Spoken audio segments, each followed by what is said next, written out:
Imagine standing before a vast, endless sky. No borders, no limits, only the pure open space stretching beyond the eye's reach. At first glance, it seems empty, devoid of meaning, silent, indifferent. Yet, beneath this silence lies a secret that many of the greatest minds have tried to express. The true nature of existence is not built upon solid ground, but upon the profound mystery of emptiness itself. The doctrine of emptiness, or shunyata, as articulated in Buddhist philosophy, is not a simple negation. It does not claim that nothing exists, nor does it propose that everything is meaningless. Instead, it invites us to see reality without the rigid frames that we unconsciously impose upon it. Things, it teaches, do not possess an independent, permanent essence. They arise, exist, and vanish through a web of interdependent causes and conditions. Nagarjuna, the great Indian philosopher of the 2nd century, shaped this idea with unparalleled depth. In his seminal work, Mulamadhyamakakarika, he argued that phenomena are empty because they dependently originate. A tree, for instance, does not exist in isolation. It is the soil, the rain, the sunlight, the seed, the air, and even the observer's mind all woven together. Strip away these conditions, and the tree vanishes like a mirage in the desert heat. This view challenges our most basic intuitions. In everyday life, we treat objects, and even ourselves, as if they were discrete, stable entities. We say, "This is my hand, this is my name, this is who I am." But according to the doctrine of emptiness, these identities are convenient labels, not ultimate realities. What we call self is a dynamic aggregation of body, sensation, perception, mental formations, and consciousness, none of which stands alone. As the philosopher David Hume echoed centuries later when he searched within himself, he found no unchanging self, only a bundle of perceptions. Emptiness, therefore, is not a nihilistic void, but a liberation from false solidity. It unveils a world where everything is fluid, where change is not the enemy, but the very fabric of life. When we grasp this, the sharp edge of suffering dulls. Much of our pain arises from clinging to ideas, to possessions, to people, as if they could remain fixed and secure. Embracing emptiness loosens this desperate grip and reveals a softer way of being, one that dances with impermanence rather than fights against it. Philosophically, the doctrine of emptiness also shakes the foundations of logic and language. Ludwig Wittgenstein, though from a different tradition, similarly pointed to the limits of what can be said and thought. In his Tractatus Logico-Philosophicus, he suggested that the most profound truths are those about which we must remain silent. Language carves reality into manageable shapes, but reality itself, wild, interconnected, ungraspable, escapes these molds. The implications extend into science as well. Quantum physics reveals a universe where particles flicker into and out of existence, where identity and location are probabilistic, not fixed. What we once thought were solid building blocks are now seen as ephemeral events in a cosmic dance. As theoretical physicist Carlo Rovelli writes, "There are no things, there are only processes, and yet emptiness is not mere abstraction. It touches the heart." In personal experience, moments of deep connection often come not when we assert ourselves, but when the barriers between self and world momentarily dissolve. In love, in grief, in awe before nature, we sometimes glimpse this interconnected emptiness, an emptiness full of life, not devoid of it. Recognizing emptiness does not annihilate meaning. It transforms it. Compassion arises naturally when we see that the suffering of others is not separate from our own. Humility blossoms when we realize that no idea, no belief, no self is immune to change. Creativity flourishes when we understand that the canvas is never static, but endlessly open. At its core, the doctrine of emptiness invites a radical shift in how we inhabit the world. It calls us to move beyond rigid certainties and into a flexible, open-hearted engagement with reality. It teaches that wisdom is not about building bigger structures of thought, but about dissolving the walls that separate us from the vivid, interwoven fabric of life. And so, standing before the endless sky once again, we might no longer see it as empty in the sense of absence. Instead, we might feel its boundless openness as an invitation to be present, to be free, and to understand that in emptiness, everything finds its place. Picture a crowded marketplace, alive with noise and color. Everywhere, people reach for objects: a sparkling jewel, a ripe fruit, a coveted piece of art. But watch carefully. Often, the desire to possess does not arise from the object's inherent qualities. It arises because another hand is reaching for it. It is not the object itself that we want. It is the wanting that spreads from person to person like an invisible contagion. This is the heart of mimetic desire, a concept shaped by the French philosopher and anthropologist René Girard. According to Girard, our desires are not born within us in isolation. Rather, they are imitated, mimetic, learned by observing what others desire. We want what others want, not because of some intrinsic value hidden within the object, but because their wanting validates and intensifies our own. At first glance, this seems simple, even obvious. Children do it all the time. One toy lies forgotten until another child picks it up. Suddenly it becomes the most important treasure in the room. Yet Girard's insight runs much deeper. Mimetic desire, he argued, is the engine behind much of human behavior. Rivalry, violence, social hierarchies, even the myths and religious rituals that bind societies together. When two individuals desire the same object, competition ensues. Left unchecked, this rivalry can escalate into conflict, envy, and ultimately violence. Ancient communities, Girard proposed, discovered a way to break this cycle by channeling their collective aggression onto a scapegoat, an individual or group blamed and expelled to restore peace. Thus, beneath the surface of civilization itself lies a mechanism fueled by mimetic tensions and resolved through sacrificial acts. Philosophers before Girard, from Plato to Nietzsche, grappled with the nature of human desire, but none articulated its mimetic character so starkly.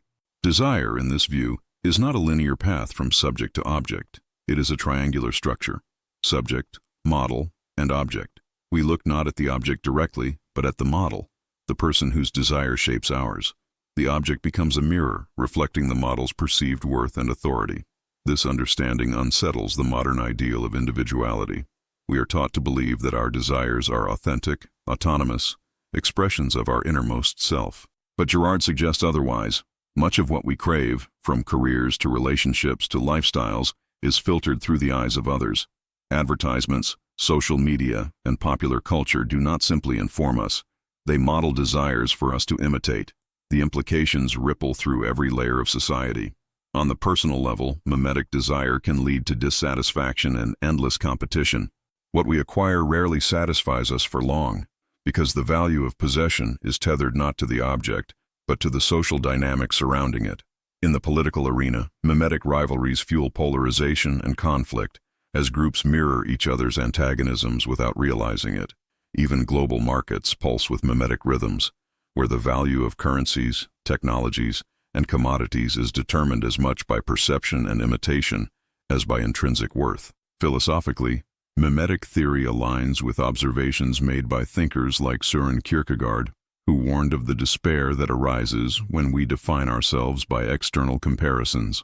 It also resonates with Sigmund Freud's exploration of desire and repression, although Girard places a greater emphasis on the social, rather than the purely psychological genesis of desire. Some critics argue that Girard overstates the role of imitation, ignoring the possibility of spontaneous, intrinsic desires. But even so, his theory exposes a profound vulnerability at the heart of human nature.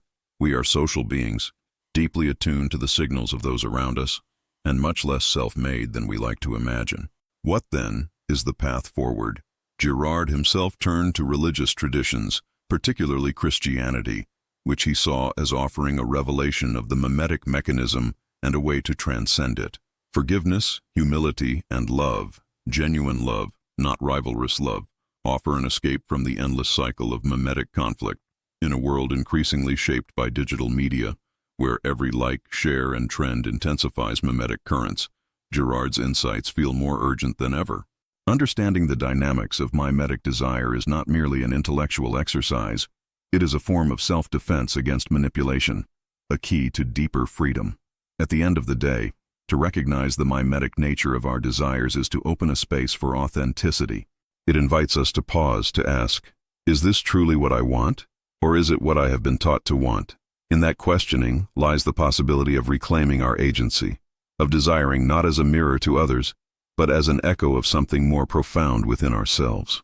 And perhaps, in that quiet space beyond imitation, something like true desire, free, luminous, and untangled from rivalry, can begin to emerge. Imagine a corridor stretching into darkness, where each door opened reveals yet another door beyond it, and every room hides a deeper, more intricate network of passageways. As you walk, a chill grows stronger, for you sense that the labyrinth has no end, and worse, that with every step you are not escaping the darkness, but becoming part of it. This is one way to picture the infinite evil, a philosophical and moral paradox that questions the limits of human cruelty and suffering.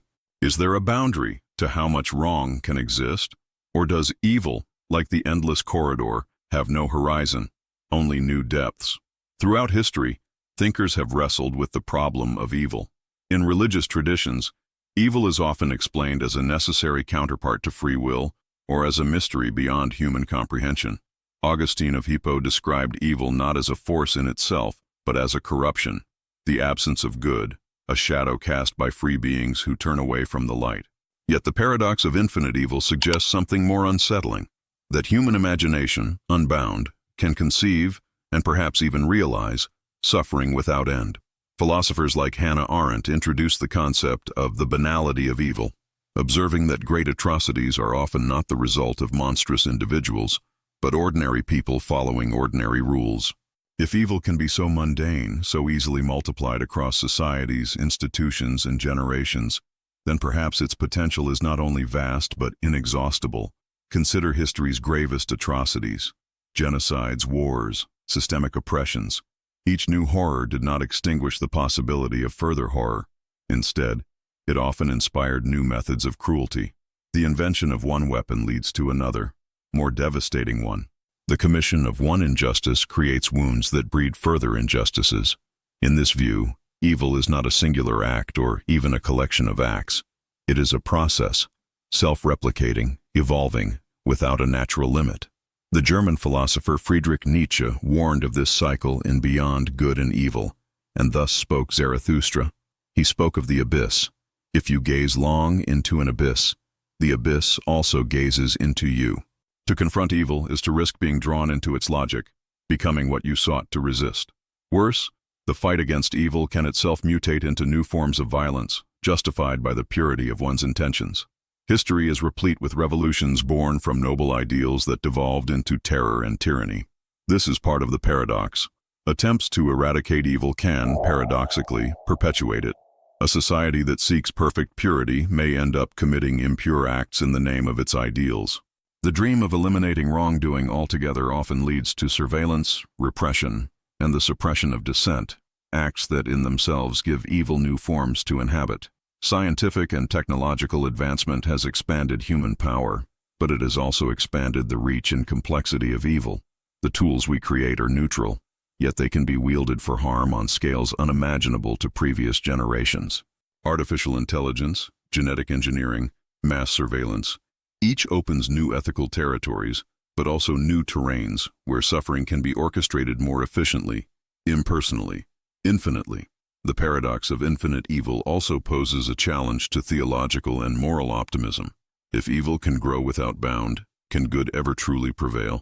Thinkers like Søren Kierkegaard and later Albert Camus wrestled with this despair. Camus, in particular, asked, if the universe is indifferent, if suffering has no ultimate justification, can we still affirm life without surrendering to nihilism? Perhaps the answer lies not in the elimination of evil, but in the steadfastness of resistance. To recognize the infinite potential for harm is not to accept it, but to remain awake, vigilant, committed to small acts of courage and compassion that, though they may seem insignificant against the vastness of suffering, carve out spaces of humanity within the dark corridors. In the end, the infinite evil is not just a philosophical thought experiment. It is a mirror. It forces us to see that the battle between good and evil is not fought once, in some climactic moment, but endlessly, in the ordinary choices of each day. The infinite nature of evil calls forth the need for an equally infinite commitment to goodness, not a naive goodness, but a fierce, sober, resilient one. To walk the endless corridor is inevitable, but to choose again and again not to become the darkness, this is the challenge, and perhaps the quiet triumph that makes all the difference. Imagine a figure standing alone at the center of a vast, silent desert, head lifted against an invisible sky, fists clenched not in anger, but in a desperate, solemn refusal. The figure is not merely rejecting a ruler, a law, or a system. It is rebelling against the very structure of existence itself, against the conditions of being, against the absurdity of a universe that seems deaf to suffering, indifferent to justice. This is the essence of metaphysical rebellion, the revolt not merely against political or social injustice, but against the fundamental order of the world, a concept most sharply articulated by Albert Camus. It speaks of the moment when human beings, confronting the absurdity of life, refuse to accept the terms of their existence without demanding meaning, justice, or dignity. Camus, in his essay, The Rebel, draws a distinction.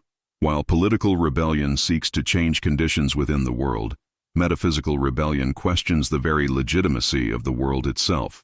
It is an act of saying no to the silence of the heavens, to the suffering built into the architecture of reality. It is not an atheism of indifference, but an atheism of confrontation, a profound yearning for order in a universe that offers none. Metaphysical rebellion arises when consciousness collides with its own limits. We search for meaning, yet find none guaranteed. We hunger for fairness, yet see cruelty embedded in the fabric of existence. The rebel is the one who, facing this chasm, refuses resignation. Instead of surrendering to nihilism, the rebel asserts, "If life is absurd, then my defiance will be my answer." Throughout history, echoes of metaphysical rebellion can be heard. Prometheus, in Greek mythology, steals fire from the gods, not merely out of mischief, but as an act of compassion for humanity, a challenge to divine authority. In Dostoevsky's The Brothers Karamazov, Ivan rejects a world in which innocent children suffer, refusing to accept any harmony bought at such a price. These figures do not merely critique social conditions, they indict existence itself. But metaphysical rebellion is a perilous path. It risks becoming what it opposes. Camus warned that when rebellion loses sight of its original refusal, the defense of human dignity, it can transform into justification for terror, domination, and the construction of new tyrannies. Revolutions that begin by affirming life often end by destroying it when the rebel, impatient with the world's imperfection, attempts to impose a total, flawless order. The rebel faces a paradox. To demand meaning in a meaningless universe is to commit to a task that may never succeed. Yet it is precisely this commitment, despite the impossibility, that grants human life its tragic beauty. Meaning is not found, but created through the act of rebellion itself. The metaphysical rebel, then, is not an architect of utopias, but a guardian of limits.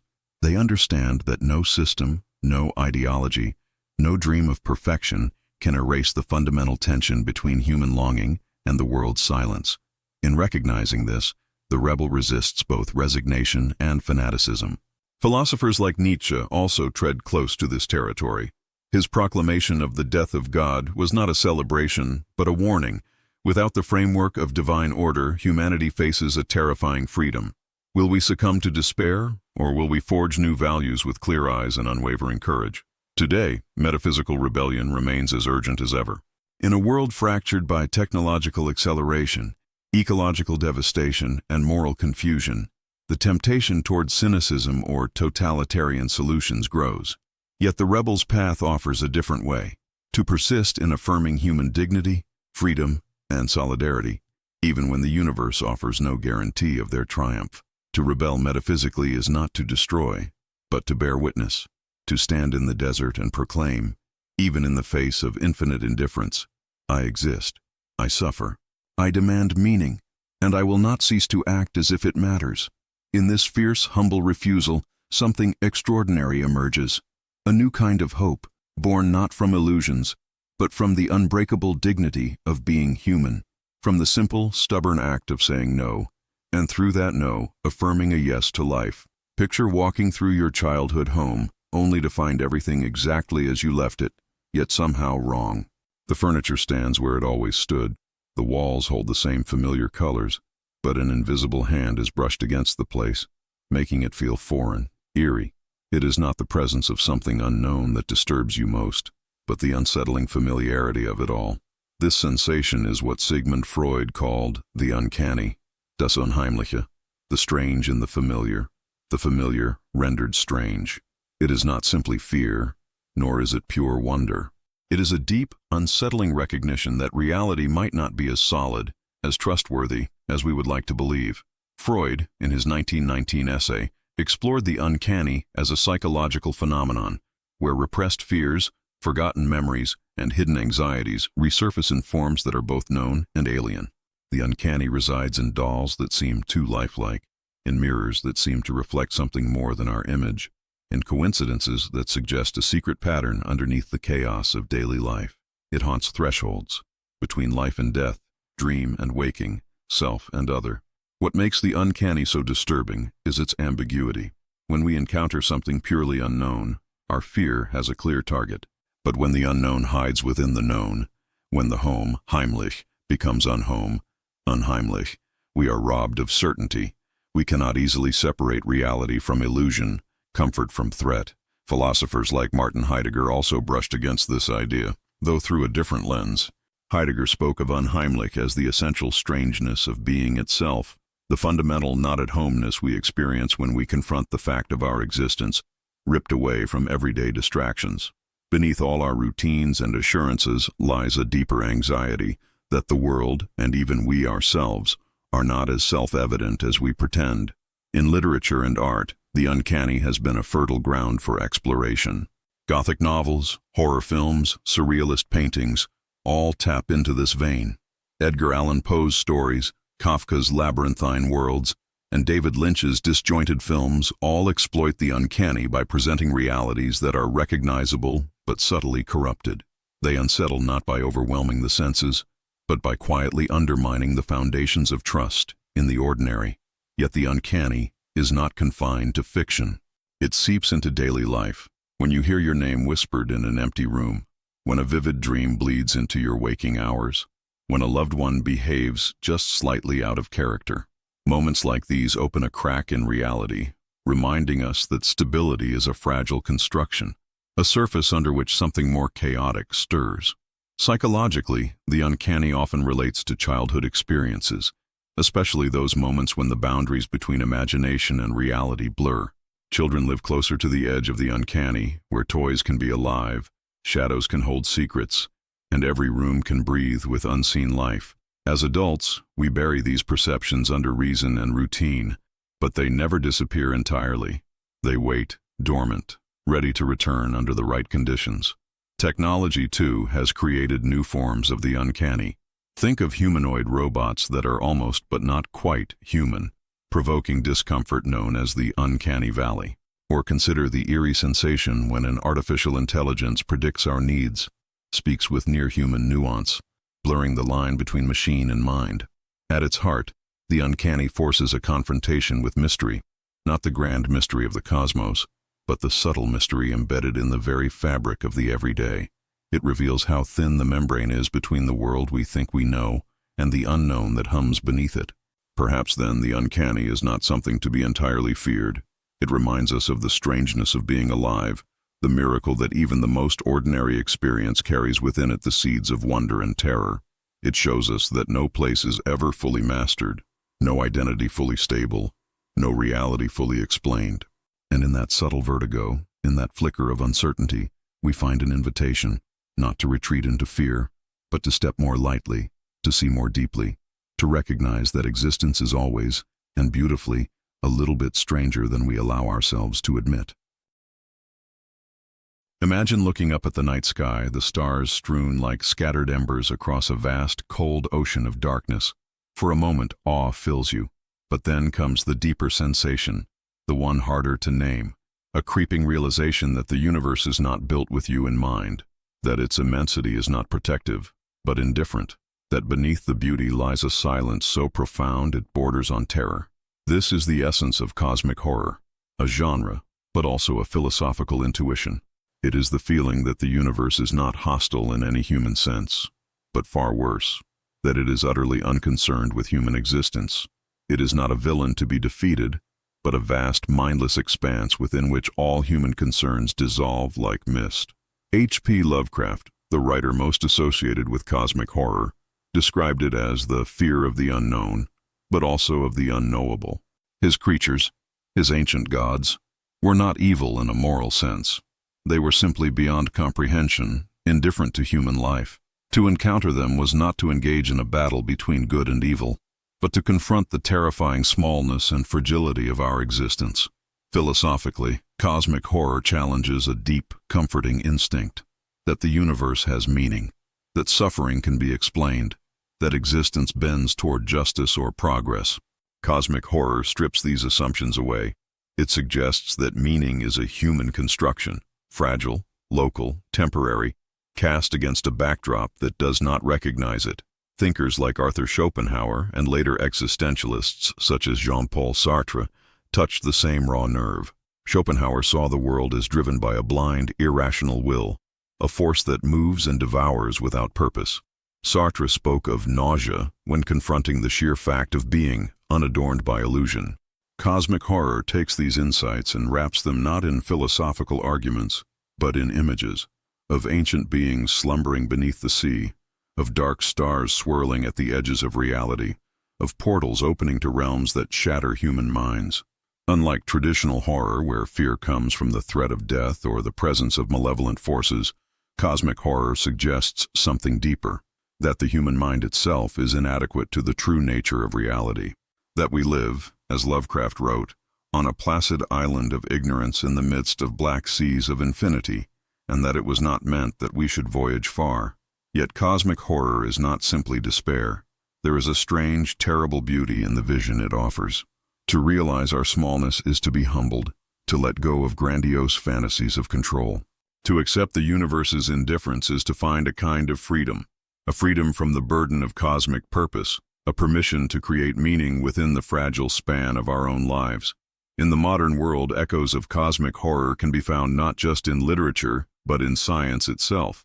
The realization that Earth is a tiny speck in an unthinkably vast cosmos, that most of the universe is dark matter and dark energy, invisible and incomprehensible, that human life is a thin layer of biological complexity clinging to a minor planet.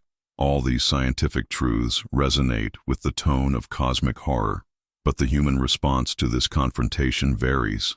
Some recoil, retreating into comforting narratives. Others stand, trembling but upright, and accept it. Albert Camus, in The Myth of Sisyphus, offers a vision of this confrontation.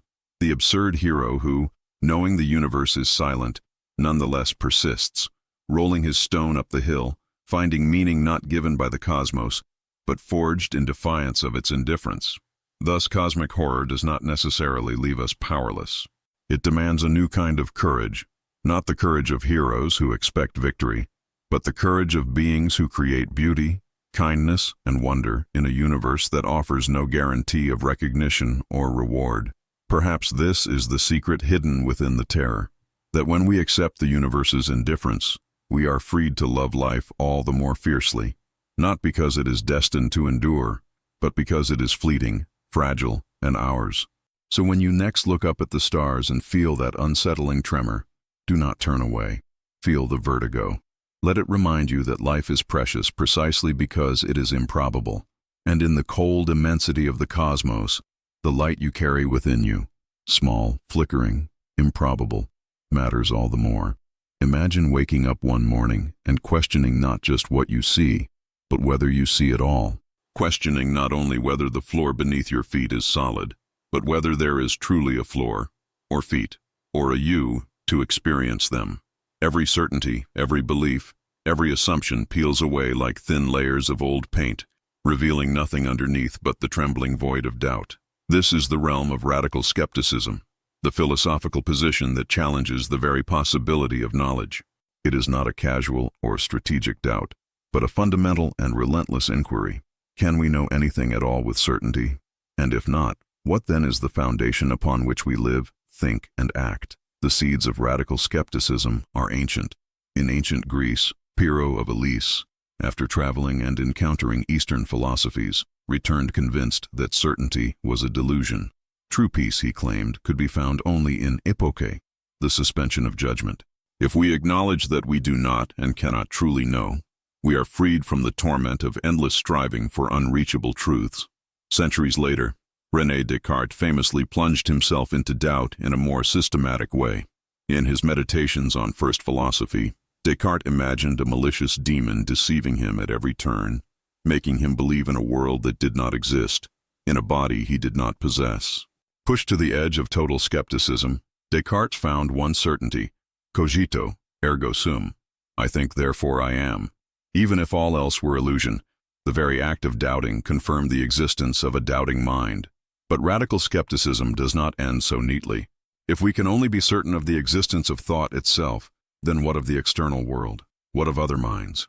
What of history, memory, morality? Philosophers like David Hume deepened this unease, questioning not just the senses, but causality itself. We see one event following another, but do we truly see one causing the other? Or do we merely infer causation from habit and expectation? Radical skepticism thus erodes not just isolated beliefs, but the entire web of coherence upon which everyday life depends. If we cannot trust our senses, our memories, or our reasoning, how can we claim to know anything about the world, or even about ourselves? Modern philosophy and science have grappled with these questions, sometimes seeking to contain them, sometimes embracing them. Ludwig Wittgenstein, in his later work, suggested that doubt itself requires a context, that radical skepticism, taken to its extreme, collapses under its own weight because doubt makes sense only against a backdrop of shared certainties. To doubt whether the external world exists, he argued, is not simply mistaken. It is to misunderstand what it means to doubt at all. In contemporary thought, radical skepticism finds echoes in simulation theories, such as those proposed by philosopher Nick Bostrom, who suggests that if advanced civilizations can create simulated realities, it is statistically probable that we ourselves are living inside one. In this view, even our most basic experiences could be fabrications, illusions projected by unseen architects. And yet, most of us live our lives without succumbing to this abyss. We act, we love, we build, we suffer, and we rarely pause to ask whether the ground beneath us is real. Perhaps this is not a failure of philosophy, but a testament to the resilience of the human spirit, our capacity to move forward despite the fundamental uncertainty at the heart of existence. Radical skepticism invites a humbling lesson. It reminds us that our knowledge is never absolute, that our convictions are always provisional. But rather than paralyzing us, this awareness can awaken a deeper humility, a deeper wonder. If certainty is forever out of reach, then each experience, each connection, each moment of understanding becomes all the more precious. In the end, radical skepticism does not destroy the human quest for meaning. It purifies it. It strips away the arrogance of certainty, leaving behind a quieter, more open-hearted engagement with the mystery of being. It teaches us to tread lightly, to listen carefully, to speak with modesty, and to find, in the midst of uncertainty, a profound and enduring form of wisdom.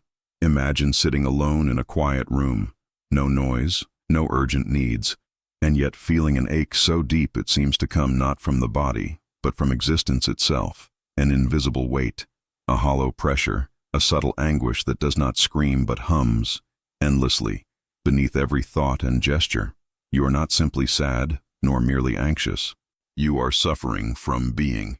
This is ontological suffering, a form of pain rooted not in circumstances, not in events, but in the very structure of existence.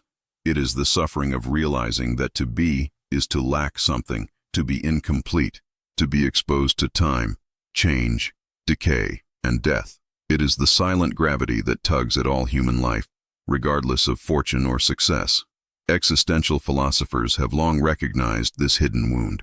Søren Kierkegaard spoke of the sickness unto death, despair not caused by worldly misfortune, but by the misalignment between the self and its deepest possibilities. For Kierkegaard, despair is not an accidental state. It is baked into the very fabric of being human. Jean-Paul Sartre, too, described existence as a burden. We are condemned to be free, thrust into existence without a manual, forced to invent meaning in a universe that offers none. Ontological suffering begins when the basic assumptions that prop up daily life, that we have a stable identity, that the world is orderly, that time is generous, begin to tremble. We sense, even if we cannot articulate it, that nothing is truly fixed, that all our projects, our loves, our ambitions, even our bodies, are flowing like water through our fingers. Unlike physical pain, ontological suffering has no clear object to remove, no wound to heal. You cannot escape it by changing your circumstances or distracting yourself indefinitely. It follows you because it is stitched into the experience of existing as a finite conscious being in an infinite, indifferent world. Psychologists such as Viktor Frankl, in Man's Search for Meaning, pointed toward this form of suffering without fully naming it. Frankl recognized that human beings can endure tremendous hardship if they can find meaning in it. But when meaning itself erodes, suffering becomes unbearable. Ontological suffering is precisely the suffering that arises when the quest for meaning confronts the vast silence of existence. Some traditions, such as Buddhism, map this terrain with remarkable precision. The first noble truth, that life is dukkha, often translated as suffering or unsatisfactoriness, acknowledges that suffering is not an exception, but a fundamental feature of existence. Even moments of joy carry within them the seeds of loss, change, and longing. Yet ontological suffering need not lead to despair. If faced honestly, it can become a portal to a deeper, more grounded way of being. To recognize the inherent fragility and impermanence of life is to also recognize its preciousness. The awareness of death makes love more urgent. The knowledge of impermanence makes beauty more poignant. The lack of ultimate guarantees invites a radical form of presence, a living into the moment with open eyes and an open heart. Philosopher Martin Heidegger called this authentic being toward death, living not by denying finitude, but by acknowledging it fully, allowing it to clarify what truly matters. In this light, ontological suffering is not merely a burden, it is a teacher, pointing us beyond illusions, urging us to live with greater honesty and intensity. In the modern world, where distraction is constant and speed is worshipped, ontological suffering often goes unrecognized. It manifests as vague restlessness, chronic dissatisfaction, the sense that no achievement or possession ever quite fills the hollow. It is easier to blame ourselves or seek another external solution than to sit quietly and listen to the deeper truth beneath the noise. But if we dare to stop running, to sit with the trembling of existence itself, we may find something unexpected, a kind of peace. Not the peace of certainty or comfort, but the peace that comes from no longer demanding that life be other than it is. A peace born from walking willingly into the mystery, carrying both our longing and our gratitude, knowing they are two faces of the same reality. Ontological suffering, then, is not an error to be corrected. It is a fundamental condition of conscious life. To suffer in this way is to be awake, to be aware, to be profoundly, vulnerably human. And perhaps, through that suffering, we are invited not just to endure existence, but to embrace it. Picture for a moment the human mind, like a candle flickering in a vast and endless night. We live, love, build, and dream, all the while knowing, even if we try to forget, that one day the flame will go out. Death is not merely an event that happens to us. It is a truth written into our being. And yet, most of the time, we do not live in constant dread. How is it possible that beings aware of their own mortality can go on living with such ordinary confidence? Terror management theory, TMT, developed by psychologists Sheldon Solomon, Jeff Greenberg, and Tom Pyszczynski in the 1980s, proposes an answer. We survive the awareness of death by building psychological defenses. Beneath the surface of our lives, much of what we value, our beliefs, our identities, our cultures, serves as a buffer against the existential terror of knowing we will one day cease to exist. According to TMT, humans manage the fear of death by investing in systems of meaning, religions that promise immortality, nations that offer a sense of belonging to something larger, personal achievements that outlast the body. These cultural worldviews, whether sacred or secular, provide a framework in which our lives matter, where death is not merely an annihilation, but is transformed into a passage, a sacrifice, a legacy. The theory draws on the insights of cultural anthropologist Ernest Becker, whose Pulitzer Prize-winning book The Denial of Death argued that much of human behavior, from heroism to hatred, is shaped by the need to deny or transcend mortality. Becker suggested that civilization itself is a grand, collective project designed to shield us from the paralyzing fear of our own impermanence. Empirical research in psychology supports these ideas. Studies have shown that when people are subtly reminded of their mortality, a phenomenon known as mortality salience, they are more likely to defend their cultural worldviews, express stronger patriotism, increase their devotion to religious beliefs, and even react more harshly to those who are different. Death anxiety, though often unconscious, can shape political attitudes, social behaviors, and personal choices in powerful ways. TMT also reveals a dark side to the human search for meaning.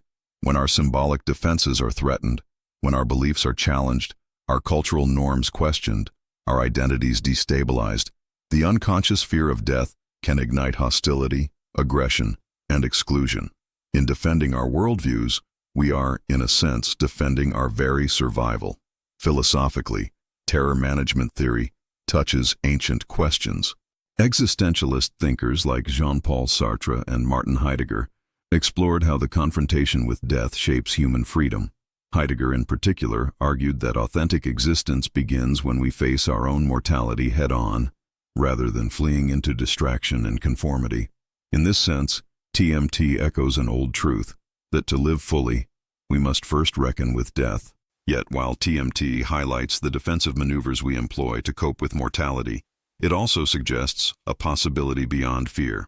If we become aware of these unconscious mechanisms, if we see how death anxiety influences our lives, we can begin to loosen its grip.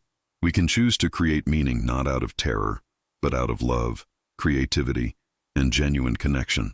Rather than clinging to rigid identities or hostile boundaries, we might learn to embrace the fragility of life with open arms. To recognize that meaning is not something given to us from above, but something we weave together, tenderly, through our relationships, our art, our acts of kindness. In the end, terror management theory does not counsel despair. You sit across from someone, a friend, a stranger, a loved one. You see the curve of their mouth as they speak, the flicker of their eyes, the small gestures of their hands. You listen to their words. You interpret their tone. You believe, instinctively, that behind all this, there is a consciousness, another mind experiencing, feeling, willing, just as you do. But how do you know? This is the problem of other minds, the philosophical dilemma that questions how or whether we can know that minds other than our own exist, while we experience our own thoughts, feelings, and sensations directly and immediately. The inner worlds of others are forever hidden behind the walls of their bodies and behaviors. The philosopher René Descartes, often seen as a father of modern skepticism, highlighted the radical isolation of consciousness. He found certainty in his own thinking. Cogito, ergo sum, I think therefore I am. But the existence of other minds did not follow with the same clarity. How could he be sure that others were not mere automata, elaborate machines mimicking the outward signs of consciousness? This question is not merely academic.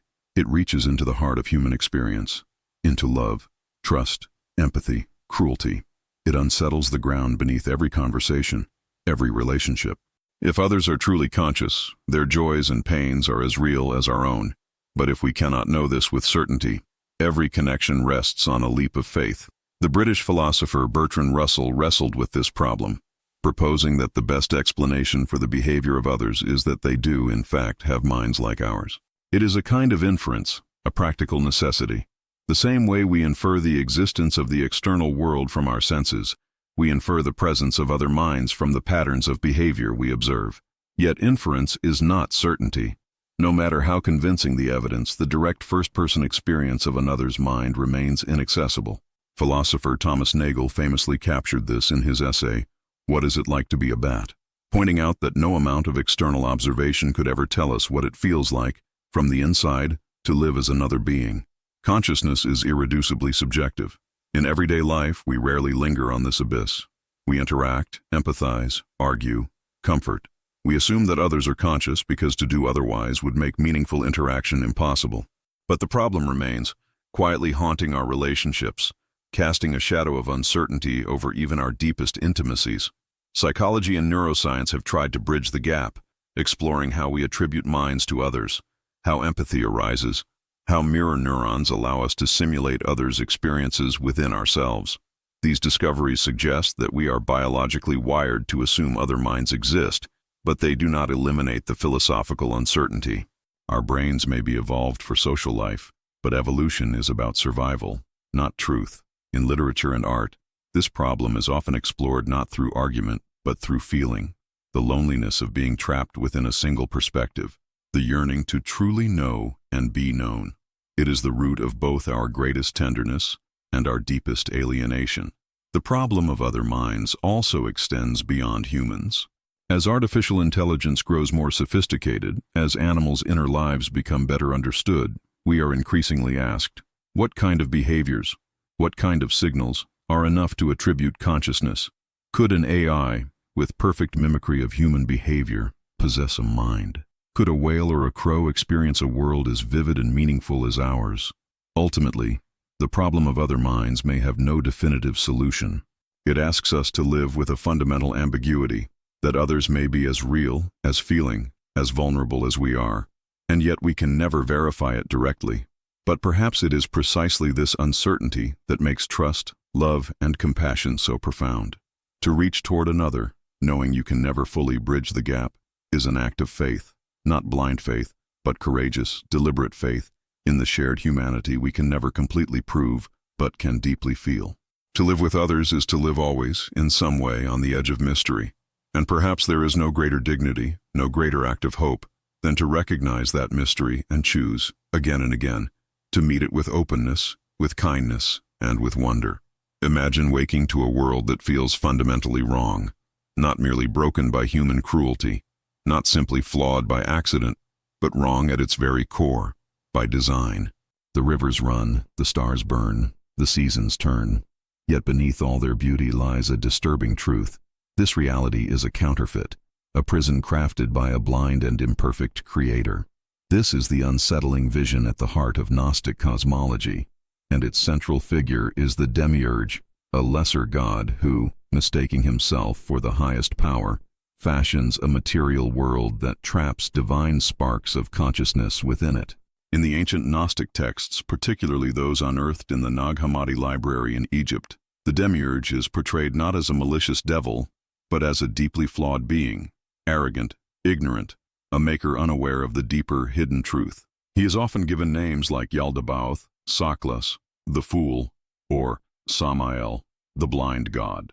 Unlike the benevolent creator of orthodox religions, the Gnostic demiurge does not rule in wisdom and love, but in ignorance and pride.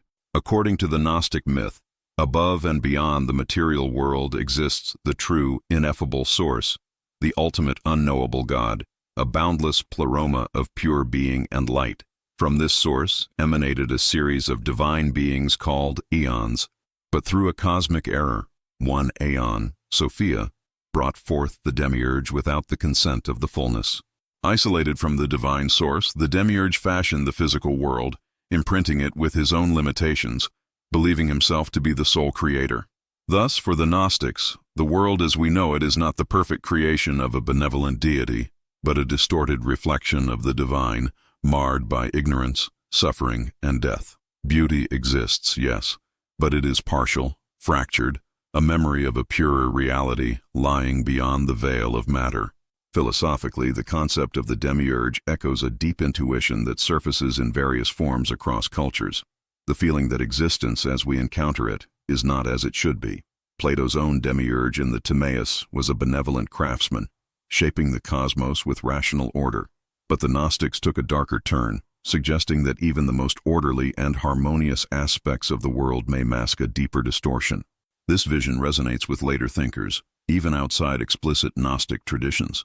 Arthur Schopenhauer, in his The World as Will and Representation, described existence as driven by a blind, striving will, an irrational force that creates endless suffering.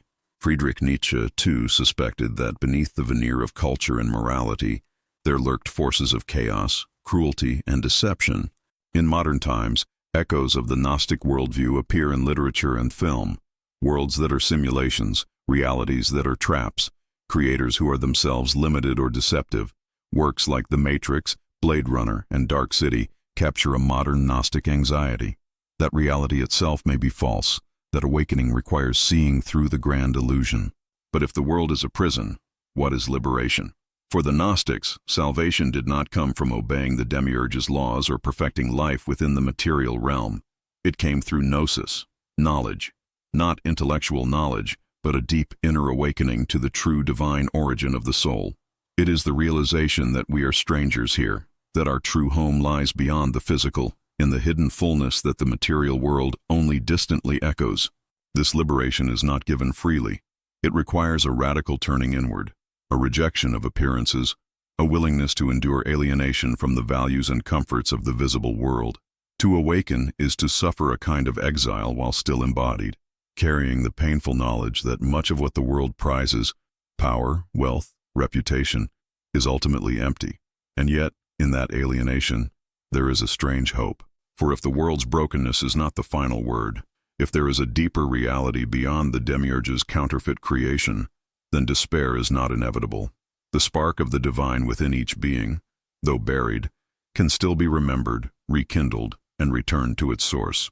Thus, the myth of the Gnostic demiurge is not merely a condemnation, it is also an invitation to question the surface of things, to resist the seductions of false power, and to seek against all odds the hidden light that has never been entirely extinguished.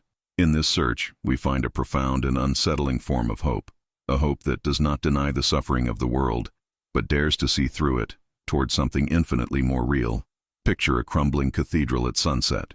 Its grand pillars, once believed eternal, now crack and tilt. The faithful still walk its broken halls, repeating prayers whose meanings have long since faded. Overhead, the sky burns with a new fierce light. In this moment, a question is born. What if everything we were taught to revere is hollow? What if our highest ideals must be torn down and reborn? This is the heart of transvaluation of values, a concept most famously developed by the philosopher Friedrich Nietzsche. To transvaluate is not merely to invert or to reject, but to re-evaluate, to place values themselves on trial, to ask whether what we call good and evil, virtue and vice, truth and lie, have been defined by forces not of life and strength, but of fear, weakness, and resentment. In the genealogy of morals, Nietzsche traces how moral values emerged historically. He argues that what we now call good, humility, obedience, self-denial, was not always regarded as such. In earlier times, the good were the powerful, those who acted boldly, creatively, who affirmed their existence without shame. But with the rise of slave morality, born from the powerless resentment against their masters, values were reversed. Strength was rebranded as evil. Weakness was sanctified as virtue. The transvaluation Nietzsche called for was not a simple return to brutality, but a radical reimagining of what it means to live well. Instead of worshiping ideals that deny life, he urged a creation of new values rooted in affirmation, vitality, and the full acceptance of human existence, including its suffering, its chaos, its impermanence. Transvaluation challenges the very foundations of morality, culture, and even identity. It asks whether our most cherished beliefs are life-enhancing or life-denying.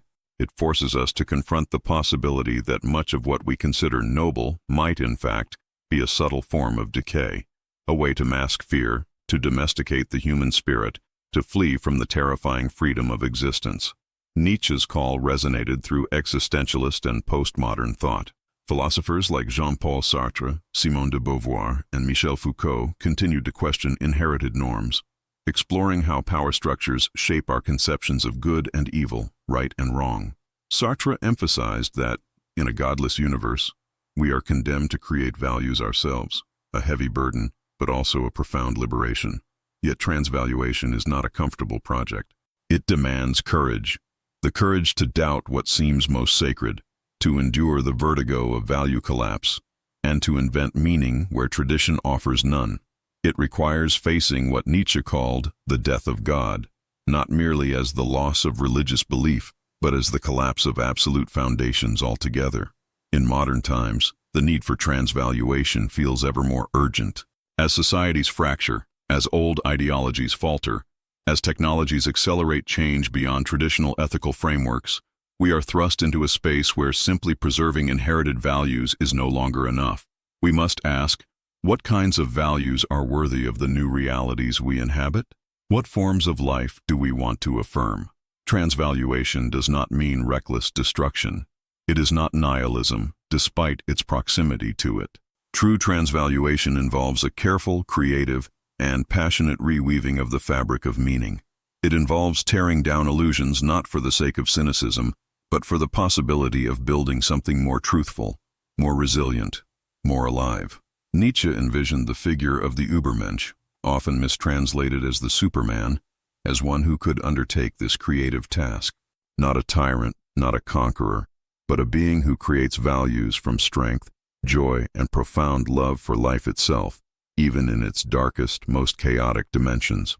At its deepest, transvaluation of values invites us to live not by inherited scripts, but by a self-chosen fidelity to life, to reject dead dogmas not out of rebellion alone, but out of reverence for the miracle of existence, to create, in the face of uncertainty, a life worth living, one that sings, that suffers, that dares.